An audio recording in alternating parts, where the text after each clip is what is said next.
Good evening, welcome to news 360 my doctor special live show. This is Madhuri. ఇవాళ my డాక్టర్లో స్టూడియోలో మనతో పాటు ఉన్నారు ప్రముఖ ENT senior consultant, head and neck surgeon doctor Hemanth Kumar garu. వారికి మరిన్ని విషయాలు తెలుసుకుందాం. మీరు కూడా డాక్టర్ గారితో లైవ్లో మాట్లాడాలి అనుకుంటే స్క్రీన్ పైన స్క్రోల్ అవుతున్న లైవ్ ఫోన్ నెంబర్స్కి కాల్ చేసి మీ డౌట్స్ను క్లారిఫై చేసుకోవచ్చు. నమస్తే డాక్టర్ గారు. నమస్తే. Welcome to news 360 studios. Thank you. Doctor గారు, ఇటీవల కాలంలో చూసుకుంటే గురక సమస్యతో చాలామంది బాధపడుతున్నారు. గురక సమస్య అనేది చిన్నగా అనిపించినా చాలా కాంప్లికేటెడ్గా ఉంటుంది వాళ్ళ లైఫ్స్లో. అసలు ఈ గురక సమస్య రావడానికి గల కారణాలు ఏంటంటారు? జనరల్గా అండి, ఈ గురక అనేది మీరు అన్నట్టు ఈ మధ్య కాలంలో ఎక్కువగా పెరిగిందనమాట. చాలామంది అంటే మేజర్గా లైఫ్ స్టైల్ మాడిఫికేషన్ వల్ల, మనం తిండి ఆహారం లైఫ్ స్టైల్ మాడిఫికేషన్ వల్ల ఎక్కువగా చూస్తున్నాం ఈ మధ్య. దీనికి ప్రధానంగా 3 కారణాలండి. ఒకటేమో ఒబిసిటీ, అంటే ఎక్సెసివ్ బరువు పెరగడం ప్రధానంగా మెయిన్ కారణం అనమాట. దానివల్ల మన నెక్ దగ్గర కానీ అబ్డామిన్ దగ్గర బాగా ఫ్యాట్ డిపాజిట్ అయ్యి మనం గాలి తీసుకునేటటువంటి నాళం అనేది కంప్రెస్ అయ్యేదానికి ఛాన్స్ ఉంటుంది. దానివల్ల మెయిన్గా మనకి ఈ గురక అనేది వస్తుంది. సెకండ్ రీజన్ అండి, మనకు ముక్కు నుంచి ఊపిరితిత్తుల వరకు ఒకటే దారి అన్నమాట గాలి తీసుకోవడానికి. ఎక్కడ అబ్స్ట్రక్షన్ వచ్చినా కానీ ముక్కులో, అంటే ముక్కు దూలం బెండ్ అయినా కానీ, అలర్జీ ఉన్న వాళ్ళలో అలర్జిక్ రైనైటిస్ వల్ల కానీ, అలాగే చిన్నపిల్లల్లో ముక్కు వెనక అడినాడైన గడ్డ ఉంటుంది, మన టాన్సిల్స్ ఉన్నట్టే. అలాంటి అబ్స్ట్రక్షన్స్ ఏమైనా ఉన్నా, నేజల్ పాలిప్స్ అయినా కానీ, అలాగే గొంతులో మనకి టంగ్ బేస్ ఎన్లార్జ్డ్ ఉన్నా కానీ, అలాగే ఫారింజియల్ బ్యాండ్స్ కొంచెం ఎన్లార్జ్ అయ్యి స్పేస్ని కంప్రెస్ చేసినా కానీ మనకి ఇలా గాలి తీసుకోవడానికి ఇబ్బంది అవుతుంది. This is one anatomical abnormality అనమాట.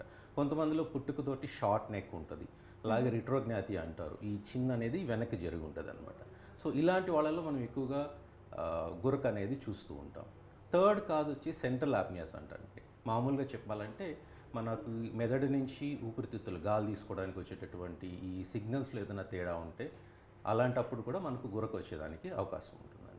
డాక్టర్ గారు, గురక అనేది పర్టికులర్గా ఈ ఏజ్లో వచ్చే అవకాశం ఉందని ఏమన్నా ఉంటుందంటారా? అలాగే ఏజ్తో సంబంధం లేకుండా గురక వచ్చే అవకాశం ఉందంటారా? జనరల్గా మనం అన్ని ఏజ్లో చూస్తూ ఉంటామండి. చిన్నపిల్లల్లో కూడా కొన్ని కారణాల వల్ల చిన్నపిల్లల్లో కూడా గురక చూస్తూ ఉంటాం, అలాగే పెద్దవాళ్ళల్లో కూడా గురక చూస్తూ ఉంటాం. జనరల్గా మేల్ ఫీమేల్ ఆ డిఫరెన్షియేషన్ ఉంటుంది. అలాగే ఇప్పుడు ఏజ్ వైజ్ కూడా కొంతమందిలో, అంటే చిన్నపిల్లల్లో కొద్దిగా చూస్తుంటాం, ఏజ్ పెరిగే కొద్దిగా కాస్త ఎక్కువగా వస్తూ ఉంటుంది అనమాట. డాక్టర్ గారు, సాధారణంగా గురక అనేది చాలా మందికి వస్తూ ఉంటుంది, కానీ ఎప్పుడు ఈ గురక సమస్యను అనేది సీరియస్గా తీసుకోవాలంటారు? అంటే కొంతమందిలో చూసుకుంటే కోల్డ్ వచ్చినా కూడా గురక వస్తుంది అంటుంటారు. అంటే ఎప్పుడు సీరియస్గా తీసుకోవాలి ఈ గురక సమస్యను చూసుకుంటే? జనరల్గా అండి, గురకకి మనము 2-3 పారామీటర్స్ చూసుకుంటామండి. ఇలా గురక వచ్చే వాళ్ళు జనరల్గా మనకి ఏంటంటే స్లీప్ స్టడీ అంటారు. స్లీప్ స్టడీలో it's a over night study అండి. మనకు ఆ లీడ్ స్టడీ ఫిక్స్ చేస్తారు. Minimum 6 to 7 hours of sleep requirement ఉంటుంది.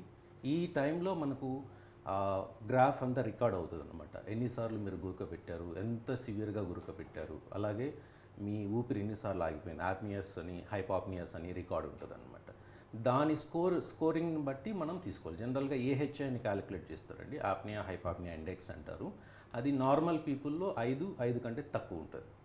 మనం 5 కన్నా ఎక్కువ ఉన్నప్పుడు జనరల్గా మనం కొంచెం సీరియస్గా తీసుకోవాల్సి వస్తుంది. అలాగే moderate scores to severe scores ఉన్నప్పుడు ఏహెచ్ఐ, అప్పుడు మనం ఎక్కువగా సీరియస్గా తీసుకోవాల్సి ఉంటుంది. అలాగే కొంతమందిలో పడుకున్నప్పుడు సడన్గా ఉలికిపడి లేస్తూ ఉంటారు, అంటే వాళ్ళు గ్యాస్పింగ్ చేసి మళ్ళీ నిద్రపోవడం అది ఉంటుందన్నమాట. అలాంటి సందర్భాల్లో మనం నెగ్లెక్ట్ చేయకుండా వెంటనే డాక్టర్ని సంప్రదించి చికిత్స తీసుకోవాల్సి ఉంటుంది. అలాగే ఈ మధ్య కాలంలో మనం ఎక్కువగా చాలామంది చూసే ఉంటారు ప్రజలు కూడా, కార్డియాలజిస్టులు కూడా ఈ మధ్య ఎక్కువగా స్లీప్ స్టడీస్ రాస్తున్నారు. ఎందుకు అంటే అది హార్ట్ మీద ఎఫెక్ట్ చూపిస్తుంది కాబట్టి. ఇలా హార్ట్ డిసీజెస్ ఉన్న వాళ్ళు కూడా గురక సమస్య ఉంటే వెంటనే సంప్రదిస్తే బెటర్ అండి. డాక్టర్ గారు, ఈ గురక సమస్య అనేది ఎక్కువగా ఎవరిలో కనిపించే అవకాశం ఉందంటారు? అలాగే ఇది జెనెటికల్గా కూడా వచ్చే అవకాశం ఉందంటారా గురక అనేది? జనరల్గా ఒబిసిటీ ఉన్న వాళ్ళండి, అనటామికల్ అబ్నార్మాలిటీస్ ఇదివరకు చెప్పినట్టు డెవలప్మెంటల్ అబ్నార్మాలిటీస్ ఉన్న వాళ్ళలో ఎక్కువగా కనిపిస్తూ ఉంటుందండి. అంటే పర్టికులర్గా ఒబిసిటీ కాకుండా ఏదైనా హెల్త్ ఇష్యూ వల్ల కూడా ఈ గురక వచ్చే అవకాశం? హెల్త్ ఇష్యూస్ అంటే అలర్జిక్ రైనైటిస్ లాంటివండి. ఇప్పుడు అలర్జీ రైనైటిస్ అనేది జెనెటికల్ థింగ్, అంటే పేరెంట్స్ నుంచి చిల్డ్రన్కి వస్తూ ఉంటుంది. దానివల్ల ఏమవుతుందంటే ఆ అలర్జీ వచ్చినప్పుడు నేజల్ బ్లాక్ ఎక్కువగా అవుతుందండి, లోపల వాపు రావడం కానీ, పాలిప్స్ లాంటివి డెవలప్ అవ్వడం కానీ, దానివల్ల ఊపిరి ఆగిపోయి ఆటోమేటిక్గా నోరు తెచ్చుకొని నిద్రపోవడం, ఈ సాఫ్ట్ ప్యాలెట్ అంటారు, అంగిలి, ఆ ఏరియా కాన్స్టెంట్గా ఫ్లటరింగ్ వల్ల మనకు గురక వస్తూ ఉంటుందండి. Nasal block main important thing అండి ఇక్కడ. ఓకే డాక్టర్ గారు కాలర్ లైన్లో ఉన్నారు, వారితో మాట్లాడదాం. వరంగల్ నుంచి కాల్ చేస్తున్నారు. తప్పకుండా. నమస్తే అండి. హలో, హలో నమస్తే అండి. మీ పేరండి? కరుణాకర్ అండి. కరుణాకర్ రెడ్డి గారు, మీ సమస్య గురించి డాక్టర్ గారితో మాట్లాడండి. నమస్కారం అండి. నమస్తే అండి. సార్ నా వయసు వచ్చేసి 64 ఏళ్ళు. ఓకే అండి. నాకు 23 ఏళ్ళప్పుడు ఆపరేషన్ చేయాలంటే నాకు అసిస్టెంట్ లేక నేను చేయించుకోలేదు. క్షమించండి, ఏం ఆపరేషన్ చెప్పారండి? ఈ నంజుగడ్డలు ఈ కొన్నిదానిగా ఉండి ఈ పక్క ఆ పక్క ఉంటాయి చూడండి, ఓకే అండి, టాన్సిల్స్. టాన్సిల్స్. అవి ఆపరేషన్ చేసుకోమనంటే నాకు అసిస్టెంట్ లేక నేను చేసుకోలేదు సార్. నా వయసు 23 అప్పుడు. ఇప్పుడు నాకు 64. ఓకే అండి. గురుక బాగా వస్తుంది. ఓకే అండి. ఈ టాన్సిల్స్ ఆపరేషన్ చేస్తే పోతుందా, ఇంకేమన్నా పరీక్షలు ఎక్కడికి రావాలి, ఎట్లా చేయాలి? మీకు అండి ఇప్పుడు చెప్పాలంటే ఫిజికల్ ఎగ్జామినేషన్ చాలా ఇంపార్టెంట్ అండి. అంటే టాన్సిల్స్ ఒకటే కాదు, మీ ముక్కు, గొంతు కింది భాగం లారింగ్స్ అంటారు, ఇవన్నీ కూడా చూడాల్సి ఉంటుంది అనమాట. అంటే టాన్సిల్స్ ఒక్కటి తీసేసినంత మాత్రాన గురక పోతుందని గ్యారంటీగా చెప్పలేం. ఎందుకంటే ఇప్పుడు మీ బాడీలో కూడా చేంజెస్ వచ్చిండొచ్చు. ఈ వయసు 63 అంటున్నారు కాబట్టి మీకు కొంచెం పొట్ట దగ్గర ఫ్యాట్ అది డిపాజిట్ అయినా కూడా ఇవన్నీ కూడా చూడాల్సి ఉంటుందండి. మెయిన్గా మిమ్మల్ని ఫిజికల్గా ఎగ్జామిన్ చేసి స్లీప్ స్టడీ చేస్తేనే ప్రాపర్గా ట్రీట్మెంట్ ఇవ్వడానికి కుదురుతుందండి. మీరు దగ్గరలో ఉన్న ఈఎన్టీ సర్జన్ని కానీ లేదా హైదరాబాద్కి వస్తే మా దగ్గరికి రావచ్చండి. మేము కంప్లీట్గా ఎవాల్యుయేట్ చేసి ఏం చేయాలో మీకు అడ్వైస్ చేయడానికి ఉంటుందండి. కేవలం టాన్సిల్స్ తీసేసినంత మాత్రాన గురక పూర్తిగా పోతుందని అనుకోలేము. రైట్ డాక్టర్ గారు, ఒక పర్సన్కి గురక అనేది సీరియస్ ఇష్యూగా మారిందని మెడికల్గా చూసుకుంటే ఎలా డయాగ్నోస్ చేస్తారంటారు? మెడికల్గా మనకు సీరియస్గా ఉన్నాడండి. జనరల్గా నేను ఇదో చెప్పినట్టు స్లీప్ స్టడీలో మనం స్కోర్స్ ఉంటాయండి. ఏహెచ్ఐ అనేది మోడరేట్ టు సివియర్ ఉన్నప్పుడు సీరియస్గా తీసుకోవాల్సి ఉంటుంది. అలాగే ఆ పేషెంట్ యంగ్ పేషెంట్ అయినప్పుడు, ఆ పేషెంట్కి హార్ట్ ప్రాబ్లమ్స్ కానీ, బీపీలు కానీ, షుగర్ కానీ యంగ్ ఏజ్లో వచ్చినప్పుడు, అలాగే ఓల్డ్ ఏజ్లో ఫ్రీక్వెంట్గా ఫ్లక్చువేట్ అవుతున్నప్పుడు కానీ వాల్యూస్, అలాగే హార్ట్కి సంబంధించి ఏదైనా ప్రాబ్లమ్స్ ఉన్నప్పుడు దాన్ని సీరియస్గా తీసుకొని దానికి సంబంధించిన ఇన్వెస్టిగేషన్స్ అవసరమైనవి చేసుకుని చికిత్స తీసుకోవాల్సి ఉంటుందండి. డాక్టర్ గారు, ఈ గురక సమస్యకు ఎటువంటి ట్రీట్మెంట్స్ అందుబాటులో ఉన్నాయంటారు? గురకకి ప్రధానంగానండి బరువు తగ్గడం చాలా ఇంపార్టెంట్ అండి. సో బరువు తగ్గిన వాళ్ళకి మెయిన్గా అది ఫ్యాట్ డిపాజిషన్ తగ్గిస్తుంది కాబట్టి నెక్ దగ్గర కూడా ఫ్యాట్ డిపాజిషన్ అనేది తగ్గుతుంది. సో కొంతవరకు వాళ్ళకి ఆ ఎయిర్వేని ఓపెన్ చేయడానికి వీలవుతుంది అనమాట. కొంతమంది ఈ అలర్జీస్ ఉన్నవాళ్ళు, జనరల్గా అలర్జిక్ రైనైటిస్ ఉన్నవాళ్ళు మెడికల్గా ఫస్ట్ ట్రై చేయొచ్చండి. అలర్జీకి పర్మనెంట్ క్యూర్ అంటూ ఉండదు, కానీ మనకి ఏదైతే అలర్జెన్స్ సూటబుల్ కావో వీలైనంత వరకు దాన్ని అవాయిడ్ చేయడం బెటర్ అండి. దాంతోపాటు నేజల్ స్ప్రేస్, యాంటీహిస్టమిన్ ట్యాబ్లెట్స్ ఉంటాయన్నమాట. ఈ నేజల్ స్ప్రేస్ వాడడం వల్ల వాళ్ళకి ముక్కు అనేది ఓపెన్ అవుతుంది. ఓపెన్ అయినప్పుడు వాళ్ళు ప్రాపర్గా గాలి తీసుకోవడానికి వీలవుతుందండి. కొంతమందిలో నేజల్ పాలిప్స్ అని, అలాగే ముక్కుదులో వంకర ఉంటుందండి. ఈ బోన్ డీవియేషన్ ఉన్న వాళ్ళు సర్జికల్గా మేనేజ్ చేయాల్సి ఉంటుంది.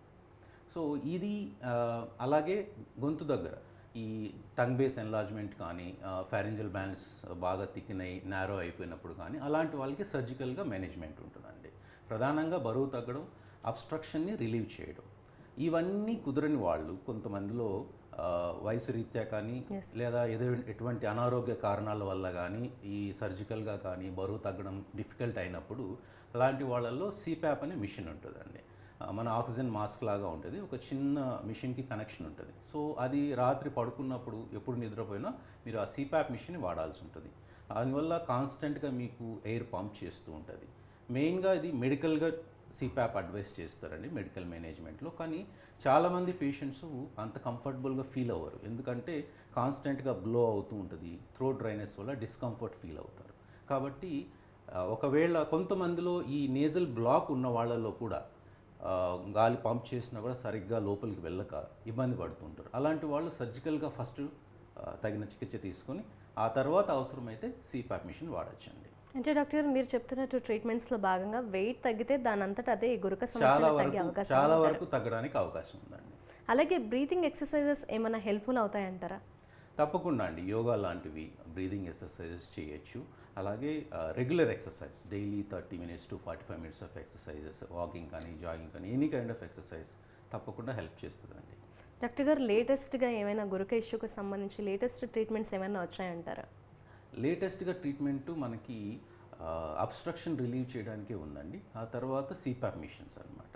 సిపాప్ మిషన్లో మనకు కాన్స్టెంట్గా బ్లో చేస్తూ ఉంటుంది. మీ ఆక్సిజన్ సాచురేషన్స్ తగ్గకుండా కాపాడుతుంది అనమాట. అలాగే గురక సమస్యతో బాధపడేవారు ఎటువంటి జాగ్రత్తలు తీసుకోవాలంటారు? వారి లైఫ్ స్టైల్ పరంగా కావచ్చు, ఫుడ్ పరంగా ఏమన్నా పర్టికులర్గా రిస్ట్రిక్షన్స్ ఏమన్నా ఉంటాయంటారా డాక్టర్ గారు? ఇలాంటి గురక సమస్యతో బాధపడే వాళ్ళు జనరల్గా అండి ఎక్సర్సైజ్ చాలా ఇంపార్టెంట్ అండి. అంటే వాళ్ళు వయసు రీత్యా కొంతమంది ఏజ్ ఉన్న వాళ్ళు ఎక్కువగా బరువులు ఎత్తడం అలాంటివి చేయకూడదు. కొంచెం కార్డియాక్ సమస్యలు ఉన్న వాళ్ళు లేదా అలర్జీ ఉన్నవాళ్ళు దానికి సంబంధించినటువంటి ట్రీట్మెంట్ తీసుకోవాల్సి ఉంటుంది. మెయిన్గా బరువు తగ్గడం, రెగ్యులర్ ఎక్సర్సైజ్, మనకి ఏదైతే అండర్లయింగ్ డిసీజెస్ ఉంటాయో లైక్ థైరాయిడ్ అబ్నార్మాలిటీస్ ఉన్నప్పుడు కానీ, అలాగే మనకు ఈ అలర్జీ ఉన్న వాళ్ళలో కానీ తగినటువంటి ట్రీట్మెంట్ తీసుకోవాల్సిన చాలా అవసరం ఉంటుందండి. డైట్ విషయానికి వస్తే చాలా వరకు ఈ ఫాస్ట్ ఫుడ్స్ అవి తగ్గిస్తే చాలా బెటర్ అండి. దాంతోపాటు మనకి ఈ ఆయిలీ ఫుడ్స్, ఫ్రైస్ ఇవన్నీ తగ్గిస్తే బెటర్. ఆల్కహాల్ కూడా తగ్గించుకుంటే బెటర్. ఎందుకంటే ఆల్కహాల్ ఈజ్ వన్ ఫ్యాక్టర్. అది మీ యొక్క స్మూత్ మజిల్ని రిలాక్స్ చేసేస్తుంది. తినకముందు పడుకునే ముందు మీరు ఆల్కహాల్ తీసుకుంటే ఎవరైనా కానీ పడుకున్నప్పుడు ఆ స్మూత్ మజిల్స్ అని రిలాక్స్ అయ్యి, అలాగే మనకి ఎపిగ్లాటిస్ అని ఒక చిన్న కార్టిలేజినస్ ఆర్గాన్ ఉంటుందన్నమాట. అది అంతా రిలాక్స్ అయిపోయి ఆ ఎయిర్వేని క్లోజ్ చేసేయడము, గురక రావడం ఎక్కువ ఉంటుంది. సో ఈ హ్యాబిట్స్ లైక్ ఆల్కహాల్ ఇవి తగ్గించుకుంటే బెటర్ అండి. స్మోకింగ్ కూడా చాలా డేంజరస్. అది చాలా ఎఫెక్ట్ చూపిస్తుంది హార్ట్ మీద కానీ జనరల్ బాడీ హెల్త్ మీద కానీ. సో ఇలాంటి హ్యాబిట్స్ ఉన్న వాళ్ళు మానేస్తే చాలా వరకు బెటర్గా ఉంటుంది. డైట్ పరంగా ఈ ఫాస్ట్ ఫుడ్స్, ఆయిలీ ఫుడ్స్ తగ్గించుకుంటే బెటర్, ప్లస్ ఎక్సర్సైజ్. డాక్టర్ గారు, మీరు ఆల్కహాల్ గురించి మెన్షన్ చేశారు కాబట్టి ఆల్కహాల్ తీసుకునే వారిలో గురక సమస్య అనేది ఎక్కువగా వస్తుంది అని కొంతమంది అంటుంటారు. నిజంగానే అంటారా? నిజమేనండి. ఎందుకంటే ఆల్కహాల్ తీసుకున్న వాళ్ళు అంటే ఒక స్టడీస్ ప్రకారం మనం తీసుకుంటే మెడికల్గా before going to bed alcohol తీసుకున్న వాళ్ళల్లో చాలా ఎక్కువగా ఈ గురక సమస్యను చూస్తుంటాం. అలాగే హై ఏహెచ్ఐ స్కోర్స్ చూడడం కూడా జరుగుతూ ఉంది. డెఫినెట్గా ఆల్కహాల్ అనేది గురక మీద ఎఫెక్ట్ ఉంటుందండి, చూపిస్తుంది. డాక్టర్ గారు, ఒకసారి గురక సమస్య వస్తే అది లైఫ్ లాంగ్ ఉంటుందని కొంతమంది భయపడుతూ ఉంటారు. అంటే ఒకసారి గురక సమస్య వస్తే లైఫ్ లాంగ్ ఉంటుందంటారా? జనరల్గా సెంట్రల్ యాప్నియాస్ ఉన్న వాళ్ళల్లో, మనకంటే మెదడు నుంచి వచ్చే సిగ్నల్స్లో తేడా ఉన్న వాళ్ళలో జనరల్గా ఎక్కువ ప్రొలాంగ్ టైం మనం ఈ గురక సమస్యను చూస్తూ ఉంటామండి. అలా కాకుండా అబ్స్ట్రక్టివ్ యాప్నియాస్ ఉన్న వాళ్ళల్లో డెఫినెట్గా ట్రీట్మెంట్ చేయొచ్చండి, ఇబ్బంది ఉండదు. ఆ ట్రీట్మెంట్ తీసుకొని బరువు తగ్గితే వాళ్ళకు they will be free of snoring అనమాట. డాక్టర్ గారు, పెద్దవాళ్ళని పక్కన పెడితే చిన్నపిల్లల్లో కూడా గురక సమస్య వస్తూ ఉంటుంది. అంటే గురక సమస్య చిన్నపిల్లల్లో రావడానికి గల కారణాలు ఏంటి? సిమ్టమ్స్ ఏ విధంగా ఉంటాయంటారు చిన్నపిల్లల్లో? చిన్నపిల్లల్లో కొంచెం తేడా ఉంటుందండి. ఎందుకంటే చిన్నపిల్లల్లో బేసిక్గా అబ్స్ట్రక్షన్ ఎక్కువ ఉంటుందన్నమాట. వాళ్ళల్లో టాన్సిల్స్ పెద్దగా ఉన్నా కానీ, ముక్కు వెనక ఉన్నటువంటి అడినాయిడ్ సైజ్ గ్రేడ్ 4, గ్రేడ్ 3 ఉన్నప్పుడు కానీ, అలాగే అలర్జీ ఉంటుంది. కొంతమందికి పుట్టినప్పటి నుంచి అలర్జీస్ ఉంటాయి. సో అలాంటి వాళ్ళల్లో కూడా డస్ట్ కానీ చల్లగాలికి ఎక్స్పోజ్ అయినప్పుడు అలర్జీ ట్రిగర్ అయ్యి ముక్కు లోపల వాపు వస్తుంది. ఈ వాపు రావడం వల్ల కూడా ముక్కు బ్లాక్ అయిపోయి స్నోరింగ్ చేస్తూ ఉంటారండి. జనరల్గా చిన్నపిల్లల్లో ఎక్కువగా హైపర్ యాక్టివ్గా ఉంటారు పిల్లలు. బెడ్ వెట్టింగ్ ఉంటుంది అనమాట వాళ్ళలో. ఇలాంటి లక్షణాలు ఉన్న వాళ్ళు స్నోరింగ్ చేసిన హైపర్ ఎక్స్టెన్షన్ పొజిషన్లో పడుకుంటారు అనమాట. వాళ్ళు నార్మల్గా పడుకోలేరు పిల్ల మీద. వాళ్ళు ఇలా తల పైకి ఎత్తి, అంటే గాలిని పైప్ని స్ట్రైట్ చేసుకోవడానికి హైపర్ ఎక్స్టెన్షన్ పొజిషన్లో పడుకుంటుంటారు. అలాంటి పిల్లల్ని డెఫినెట్గా ఎవాల్యుయేట్ చేసి వాళ్ళని ట్రీట్మెంట్ ఇవ్వాల్సిన అవసరం ఉందండి. అలాగే చిన్నపిల్లలకు వచ్చే గురక సమస్యకు ఎటువంటి ట్రీట్మెంట్స్ అందుబాటులో ఉన్నాయంటారు? ప్రధానంగా వీళ్ళకి అలర్జీని తగ్గించడానికి మెడికల్గా ట్రై చేస్తామండి. నేజల్ స్ప్రేస్ కానీ, అంటే అలాగే అవాయిడెన్స్ బెస్ట్ ట్రీట్మెంట్. ఇలాంటి వాళ్ళల్లో ఎక్కువగా టాన్సిల్స్, అడినాయిడ్స్ రిమూవ్ చేయడం వల్ల ఆఫ్టర్ 5 years, జనరల్గా బిలో 5 years అంటే మన బాడీకి అది ఇమ్యూనిటీ డెవలప్ చేయడానికి ఉపయోగపడుతుంది. కాబట్టి ఆఫ్టర్ 5 years ఉన్న చిల్డ్రన్లో మనము టాన్సిల్స్, అడినాయిడ్స్ ఆపరేషన్ ద్వారా తీసేయడం వల్ల చాలా వరకు వీళ్ళకి గురక అనేది తగ్గుతుందండి. బిలో 5 years ఉన్న వాళ్ళల్లో మనం నేజల్ స్ప్రేస్ వాడడం వల్ల కొంతవరకు నేజల్ క్యావిటీని ఓపెన్ చేసి వాళ్ళని గురక సమస్య నుంచి బయటకు తీసుకురావచ్చు. డాక్టర్ గారు, వన్స్ చిన్నపిల్లల్లో ట్రీట్మెంట్ స్టార్ట్ చేసి ట్రీట్మెంట్ ఇచ్చాక గురక సమస్య అనేది పర్మనెంట్గా తగ్గిపోతుందా, లేకపోతే పెద్దయ్యాక కూడా గురక సమస్య మళ్ళీ వచ్చే అవకాశం ఉందంటారా? అది బాడీ కండిషన్ మీద ఆధారపడి ఉంటుందండి. చిన్నపిల్లల్లో గురక సమస్య ట్రీట్ చేస్తే చాలా వరకు 95% వరకు తగ్గిపోతుందండి. ఆ పిల్లలు పెద్ద అయిన తర్వాత మళ్ళీ వాళ్ళ బాడీని మెయింటైన్ చేయాలి. బరువు పెరిగారనుకోండి మళ్ళీ గురక వచ్చేదానికి అవకాశం ఉంటుందన్నమాట. అంటే కోల్డ్ వచ్చినా కూడా ఈ గురక సమస్య వచ్చే అవకాశం ఉంది కాబట్టి చిన్నపిల్లల్లో అంటే ఎటువంటి సిమ్టమ్స్ ఎక్కువగా ఉన్నప్పుడు డాక్టర్ని కన్సల్ట్ చేయాలంట డాక్టర్? స్నోరింగ్, సివియర్గా స్నోరింగ్ ఉన్నప్పుడు, పిల్లలు హైపర్ యాక్టివ్గా ఉన్నప్పుడు, జనరల్గా పిల్లలు స్టడీస్లో డల్ అయిపోతారు అనమాట, కాన్సన్ట్రేషన్ కుదరదు. అలాగే కొంతమందికి డెవలప్మెంటల్ ఇష్యూస్ కూడా ఉంటాయి అన్నమాట, కాగ్నిటివ్ ఇంపైర్మెంట్ ఉంటుంది. అలాంటి వాళ్ళల్లో మనం తొందరగా డాక్టర్ సలహాను తీసుకొని చికిత్స తీసుకుంటే బెటర్గా ఉంటుందండి. డాక్టర్ గారు, చిన్నపిల్లల్లో గురక సమస్య వల్ల ఎటువంటి ఇష్యూస్ కావచ్చు, కాంప్లికేషన్స్ వచ్చే అవకాశం ఉందంటారు? గురక సమస్య వల్ల వాళ్ళ డెవలప్మెంట్ మీద ఎఫెక్ట్ ఉంటుందండి. అలాగే సరైనటువంటి ఆక్సిజన్ రాక నిద్ర సరిగ్గా ఉండదు వాళ్ళకి, అలా అటు ఇటు దొర్లుతూ ఉంటారు అనమాట, కంఫర్టబుల్ స్లీప్ ఉండదు. సో దానిలో వాళ్ళ కాన్సన్ట్రేషన్ చదువు పరంగా కానీ, సోషల్గా కానీ, నిద్ర రావడం, కాన్సన్ట్రేషన్ లేకపోవడం, ఇవన్నీ సమస్యలు ఉంటాయి. అలాగే వాళ్ళ కాగ్నిటివ్ స్కిల్స్ కూడా తగ్గిపోతూ ఉంటాయి అన్నమాట. అలాంటి ప్రాబ్లం ఉన్నప్పుడు డెఫినెట్గా ట్రీట్మెంట్ తీసుకోవాలండి. డాక్టర్ గారు, స్లీప్ యాప్నియా అంటే ఏంటి? ఇది రావడానికి గల కారణాలు ఏంటంటారు? Sleep apnea, snoring similar terminology ఉంటుందండి. సో స్లీప్ యాప్నియాలో మనకు స్నోరింగ్ సంబంధించినటువంటి ప్రాబ్లమ్సే ఎక్కువగా చూస్తుంటాను, నేను ఇదివరకు ఎక్స్ప్లెయిన్ చేసినట్టు. ఇది ఒక స్పెక్ట్రమ్ ఆఫ్ డిసీజెస్ అండి. చాలా స్లీప్ డిస్టర్బెన్సెస్ ఉంటాయి. ఇలాంటి వాటిని సిమిలర్గా ట్రీట్మెంట్ ఇస్తే సరిపోతుందండి, స్లీప్ యాప్నియా అండ్ స్నోరింగ్. అంటే దీని సిమ్టమ్స్ ఏ విధంగా ఉంటాయి? ఒక పర్సన్కి స్లీప్ యాప్నియా ఉందని ఎలా తెలుస్తుందంటారు? రెగ్యులర్ ఇన్వెస్టిగేషన్స్ వల్ల అండి. నేను ఇదివరకు చెప్పినట్టు sleep study the gold standard investigation for sleep apnea and snoring. ఈ స్లీప్ యాప్నియా వల్ల ఎటువంటి కాంప్లికేషన్స్ వచ్చే అవకాశం ఉందంటారు డాక్టర్ గారు ఒక పర్సన్? దీనివల్ల మెయిన్గా మనకు బీపీలు రావడం, షుగర్ రావడం, యంగ్ ఇండివిజువల్స్ మనం ఈ మధ్య ఎక్కువ చూస్తూ ఉంటాం. They are suffering from heart attacks రెగ్యులర్గా కొంతమందిలో. ఇలాంటి సమస్యలు వచ్చేటటువంటి అవకాశం ఉందండి. హై బీపీ ఉన్నవాళ్ళు షుగర్ లెవెల్స్ పెరుగుతుంటాయి. అలాగే బ్రెయిన్ స్ట్రోక్స్ కూడా వచ్చేదానికి ఛాన్స్ ఉంటుంది. కొంతమందిలో అన్ట్రీటెడ్, అంటే ఎవరైతే నెగ్లెక్ట్ చేస్తారో ట్రీట్మెంట్ తీసుకోకుండా సడన్ డెత్ జరిగేదానికి అవకాశాలు కూడా ఉంటాయి. కాబట్టి ఇలాంటి వాళ్ళు జాగ్రత్తగా ఉండాలండి. డాక్టర్ గారు, ఈ స్లీప్ యాప్నియాకి ఎటువంటి ట్రీట్మెంట్స్ అందుబాటులో ఉన్నాయంటారు? ప్రధానంగా స్లీప్ యాప్నియాకి సిప్యాప్ అనే మిషన్ దొరుకుతుందండి. ఆ సిప్యాప్ మిషన్ని మెడికల్గా మనం ప్రిస్క్రైబ్ చేస్తాము. అలా తగ్గని వాళ్ళు ఫర్దర్గా అబ్స్ట్రక్షన్ని తగ్గించుకోవడానికి సర్జికల్గా కానీ, ఫిజికల్గా వెయిట్ రిడక్షన్ చేయడం కానీ, ఎక్సర్సైజ్ చేయడం కానీ, ఈ పద్ధతులు పాటించడం, డైట్ చేయడం, వీటి వల్ల తగ్గించుకోవడానికి చాలా అవకాశాలు ఉంటాయండి. డాక్టర్ గారు, స్లీప్ యాప్నియా కావచ్చు, స్నోరింగ్ ఇష్యూ, ఇటువంటి ఇష్యూస్కి రెనోవా హాస్పిటల్స్లో ఎటువంటి లేటెస్ట్ ట్రీట్మెంట్స్ అందుబాటులో ఉన్నాయంటారు? రెనోవా హాస్పిటల్స్లో అండి మెయిన్గా స్లీప్ స్టడీస్ మా దగ్గర ఉన్నాయండి. డిపెండింగ్ ఆన్ దట్ ఇది మల్టీ టైలర్డ్ అండి. అంటే ప్రతి ఒక్క పేషెంట్కి సేమ్ ట్రీట్మెంట్ ఉండదన్నమాట. So we have to plan each multi disciplinary. Suppose ఎక్కువగా ఒబిసిటీ ఉన్న వాళ్ళల్లో, ఎక్కువ హై బిఎంఐ ఉన్న వాళ్ళల్లో బెరియాట్రిక్ సర్జరీ అనేది చేసుకోవాల్సి ఉంటుందండి, వెయిట్ తగ్గడానికి అన్నమాట. అలాగే సిప్యాప్ వాడాల్సిన అవసరం ఉన్న వాళ్ళల్లో సిప్యాప్ వాడడం, అలాగే అబ్స్ట్రక్షన్ ఉన్న వాళ్ళల్లో అబ్స్ట్రక్షన్ సంబంధించి tongue base reduction and robotic tongue base reduction పద్ధతులు ఉంటాయండి.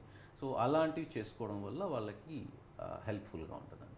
డాక్టర్ గారు, ఈ స్లీప్ యాప్నియా ఇష్యూ అనేది ఏ ఏజ్లో వారికి ఎక్కువగా వచ్చే అవకాశం ఉంది? అలాగే పర్టికులర్గా ఏమైనా హెల్త్ ప్రాబ్లమ్స్ ఉంటే ఈ స్లీప్ యాప్నియా ఇష్యూ వచ్చే అవకాశం ఉందంటారు?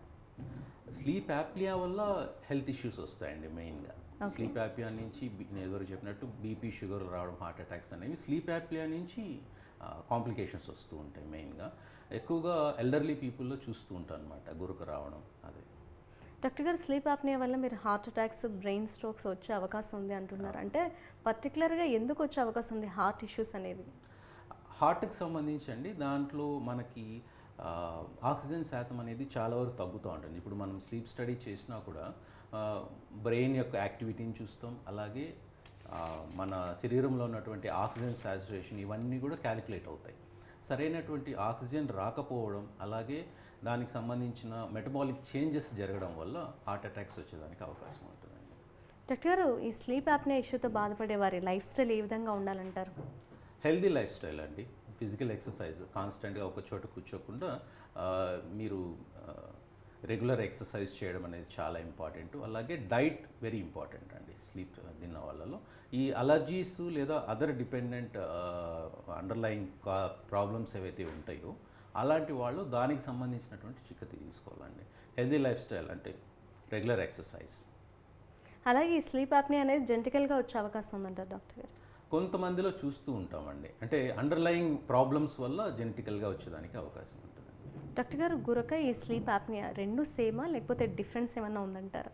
చాలా వరకు సిమిలర్ టర్మినాలజీ అండి. గురక కానీ స్లీప్ యాప్నియా కానీ సిమిలర్, లక్షణాలు సిమిలర్గానే ఉంటాయి, ట్రీట్మెంట్ ఆప్షన్స్ కూడా సిమిలర్గానే ఉంటుందండి.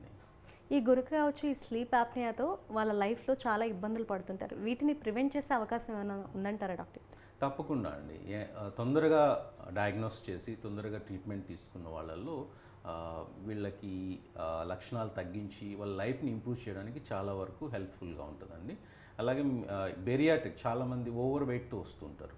అలాంటి వాళ్ళలో బేరియాట్రిక్ సర్జరీ తీసుకొని యంగ్ గైస్ లైక్ రీసెంట్గా కూడా ఒక 40 years మ్యాన్ చాలా ఎక్కువ బరువుతో వచ్చారు. సో అతనికి బేరియాట్రిక్ సర్జరీ చేయడం వల్ల చాలా వరకు వెయిట్ రెడ్యూస్ అయ్యి దాదాపు మోర్ దాన్ 60 to 70% ఆఫ్ ఈ లక్షణాలన్నీ, గురకాలు వచ్చే లక్షణాలన్నీ తగ్గిపోయాయండి. చిన్నపిల్లలు చూసుకుంటే డాక్టర్ గారు, ఈ గురక సమస్యతో ఉండేవాళ్ళు వాళ్ళు ఎటువంటి జాగ్రత్తలు తీసుకోవాలంటారు? పేరెంట్స్ కావచ్చు, ఎన్విరాన్మెంట్ పరంగా కావచ్చు, వాళ్ళు ఎటువంటి జాగ్రత్తలు తీసుకోవాలంటారు? ఎక్కువగా ఇన్ఫెక్షన్స్ రాకుండా చూసుకోవాలండి. పిల్లలకి ఇచ్చేటటువంటి ఆహారం కానీ తాగేటటువంటి నీళ్ళల్లో శుభ్రంగా ఉండేటట్టు కలుషితం లేకుండా చూసుకోవాలి. అలాగే వాళ్ళకి ఇప్పుడు డస్ట్ అలర్జీ కానీ లేదా చల్లగాలి అలర్జీ ఉన్న వాళ్ళలో వీలైనంత వరకు కంప్లీట్గా అవాయిడ్ చేయడం may not be possible, but వీలైనంత వరకు వాళ్ళకి ఎన్విరాన్మెంట్కి దూరంగా, పొల్యూషన్ కానీ, కొంతమందిలో పోలన్ అలర్జీస్ ఉంటాయి, కొంతమందిలో ఇంట్లో పెట్స్ ఉంటాయి లైక్ కుక్కలు పిల్లలు పెంచి ఆ ఫర్ వల్ల కూడా అలర్జీ వస్తుంటుంది. అలాగే ఇంట్లో ఉన్న కండిషన్స్ కూడా డస్టింగ్ చేసుకోవడం రెగ్యులర్గా, బెడ్షీట్స్ రెగ్యులర్గా మార్చుకోవడం, డస్ట్ మైట్స్ కానీ డస్ట్ ఉన్నప్పుడు కానీ పిల్లో కవర్స్ మార్చుకోవడం, ఇలా హెల్దీ ఎన్విరాన్మెంట్లో పెట్టుకుంటే చాలా వరకు వాళ్ళకి ఈ అలర్జీ తగ్గేదానికి ఛాన్స్ ఉంటుంది. అలాగే వాళ్ళకి ఇచ్చేటటువంటి, ఈ మధ్య ఎక్కువగా మనం జంక్ ఫుడ్ ప్రిఫర్ చేస్తున్నాం కాబట్టి అలాంటిది అవాయిడ్ చేస్తే పిల్లలు బరువు పెరగకుండా హెల్దీగా ఉండేదానికి ఛాన్స్ ఉంటుంది. అలాగే వాళ్ళకి గురక తగ్గేదానికి ఛాన్స్ ఉంటుంది. అంటే గురకకు సంబంధించిన ట్రీట్మెంట్స్లో సర్జరీ చేసే కూడా అవకాశం ఉందంటారా? అంటే ఏ స్టేజ్లో సర్జరీని ప్రిఫర్ చేస్తారంట డాక్టర్ గారు? మోడరేట్ టు సివియర్ ఏహెచ్ఐ ఉన్న వాళ్ళలో సర్జికల్గా అబ్స్ట్రక్షన్ని రిలీవ్ చేయడానికి సర్జికల్ మేనేజ్మెంట్ అనేది చేస్తూ ఉంటామండి. మైల్డ్గా ఉన్న వాళ్ళకి జనరల్గా ఇలా సర్జికల్గా అవసరం ఉండకపోవచ్చు. చాలా వరకు వాళ్ళు బరువు తగ్గడం plus regular exercise, medical management అలా తీసుకుంటే సరిపోతుందండి. ఆఫ్టర్ సర్జరీ వారు ఎటువంటి జాగ్రత్తలు తీసుకోవాలంటారు డాక్టర్ గారు? మెయిన్గా లైఫ్ స్టైల్ పరంగా వాళ్ళ చేంజెస్ కంటిన్యూస్ అండి. లైఫ్ లాంగ్ వాళ్ళు బరువు అనేది మెయింటైన్ చేస్తూ ఉండాలి. సర్జరీ చేసిన తర్వాత కూడా ఒకవేళ వాళ్ళు బరువు పెరిగారనుకోండి, మళ్ళీ ఈ గురక సమస్య తిరగబెట్టడానికి ఛాన్స్ ఉంటుంది. కాబట్టి ఒక్కసారి సర్జరీ అయినంత మాత్రాన రిలాక్స్ అయిపోయి మేము ఇంకా నార్మల్గా ఉంది, ఇష్టం వచ్చినట్టు తింటామంటే మళ్ళీ బరువు పెరుగుతారు. అలా బరువు పెరగడం వల్ల మళ్ళీ లక్షణాలు మళ్ళీ తిరగబెడతాయి. కాబట్టి healthy life style life long maintain చేయాలండి. డాక్టర్ గారు, రెనోవా హాస్పిటల్స్ స్పెషలైజేషన్స్ గురించి ఎక్స్ప్లెయిన్ చేయండి సార్. రెనోవా హాస్పిటల్స్లో మా దగ్గర లేటెస్ట్గా అండి లేజర్ టెక్నాలజీ ఉన్నది ఆపరేషన్స్ చేసుకోవడానికి. అలాగే కోబ్లేటర్ టెక్నాలజీ ఉంది, CPAP machines, latest CPAP machines అవన్నీ అవైలబిలిటీ ఉన్నాయండి. ప్లస్ ఈ లేజర్ టెక్నాలజీ ఎండోస్కోపీ ద్వారా మ్యాక్సిమం అబ్స్ట్రక్షన్ని తొలగించడానికి, అలాగే రోబోటిక్ టంగ్ బేస్ రిడక్షన్ ద్వారా టంగ్ బేస్ రెడ్యూస్ చేయడానికి వీలవుతుందన్నమాట. ఈ లేటెస్ట్ టెక్నాలజీ తోటి అబ్స్ట్రక్షన్ని తగ్గించవచ్చండి. డాక్టర్ గారు, గురక కావచ్చు, స్లీప్ యాప్నియా, ఇటువంటి ఇష్యూస్ ఈఎన్టీకి సంబంధించి ఎటువంటి ఇష్యూస్ వచ్చే అవకాశం ఉందంటారు? స్లీప్ యాప్నియా గురక వల్ల ఎక్కువగా issues nasal block main important అండి. ఈఎన్టీకి సంబంధించి ముక్కు గొంతుకు సంబంధించి ఎక్కువగా ప్రాబ్లమ్స్ వస్తుంటాయి. నేజల్ బ్లాక్, రికరెంట్గా కోల్డ్స్ రావడం, అబ్స్ట్రక్షన్, ఇప్పుడు కొంతమందికి బోన్ బెండ్ అవ్వడం, అలాగే హైపర్ట్రోఫీ టర్బినేట్స్ అంటారు, అలర్జీ వల్ల వచ్చేటటువంటి హైపర్ట్రోఫీ టర్బినేట్స్ ఉంటాయి, వాటి వల్ల కూడా అబ్స్ట్రక్షన్ వస్తుంది. ముక్కులో బోన్స్ అండి, కాంకాబులోజా అంటారు అనమాట, టర్బినేట్స్ ఎన్లార్జ్ అయినప్పుడు కానీ, నేజల్ పాలిప్స్ ఫామ్ అయినప్పుడు కానీ, ఏదైతే ఎటువంటి లోపల ఒక మెటీరియల్ లైక్ అబ్స్ట్రక్షన్ రావడానికి గ్రోత్, అవి కూడా కారణాలు ఉంటాయండి. ఈ ఎక్స్ట్రా గ్రోత్ వల్ల కూడా నేజల్ బ్లాక్ వచ్చి గురక వచ్చేదానికి కారణం. డాక్టర్ గారు, ఈ హైపర్ట్రోఫిక్ టర్మినేట్స్ అంటే ఏంటి? దీని సిమ్టమ్స్ ఏ విధంగా ఉంటాయి? హైపర్ట్రోఫిక్ టర్మినేట్స్ జనరల్గా మనం అలర్జిక్ పేషెంట్స్లో చూస్తూ ఉంటామండి. జనరల్గా ఇప్పుడు కొంతమందికి డస్ట్ పడదు, కొంతమందికి చల్లగాలి పడదు. ఇది మన ముక్కు బాగానే తగిలినప్పుడు మెయిన్గా ఈ టర్బినేట్స్ అనేవి ప్రతి ఒక్కరికి ఉంటాయి. కానీ ఈ గురక ఈ అలర్జీ ఉన్న వాళ్ళలో ఏంటంటే వీటి సైజు పెద్దగా ఉంటుంది. చాలా వరకు ఈ అలర్జెన్ రిసెప్టార్స్ అన్నీ కూడా వీటి మీద కాన్సన్ట్రేట్ అయి ఉంటుంది అనమాట.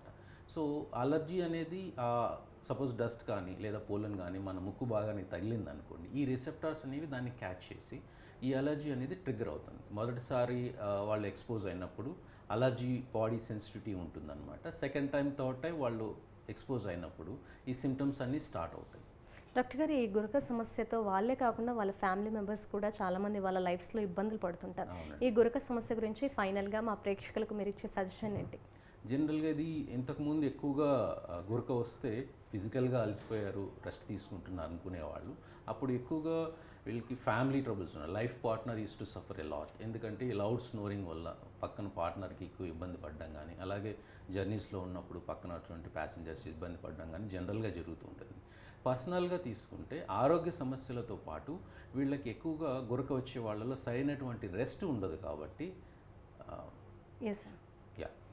వాళ్ళకి రెస్ట్ ఉండదు కాబట్టి వాళ్ళు నిద్ర సరిగ్గా రాక మార్నింగ్ అంతా డ్రౌజీగా ఉంటారండి. వాళ్ళ వర్క్ ఎన్విరాన్మెంట్ దెబ్బతింటుంది, అలాగే డ్రైవ్ చేసేటప్పుడు యాక్సిడెంట్స్ జరిగేదానికి ఛాన్సెస్ ఉంటాయి. Thank you so much doctor గారు. అసలు గురక సమస్య అంటే ఏంటి, ఎందుకు వస్తుంది, ఎటువంటి లేటెస్ట్ ట్రీట్మెంట్స్ అందుబాటులోనే చాలా బాగా ఎక్స్ప్లెయిన్ చేశారు. Thank you sir. Thank you. చూశారు కదండి, ఇది వాళ్ళ news 360 my doctor special live show. Keep watching news 360. నిజం ఆలోచనను మారుస్తుంది.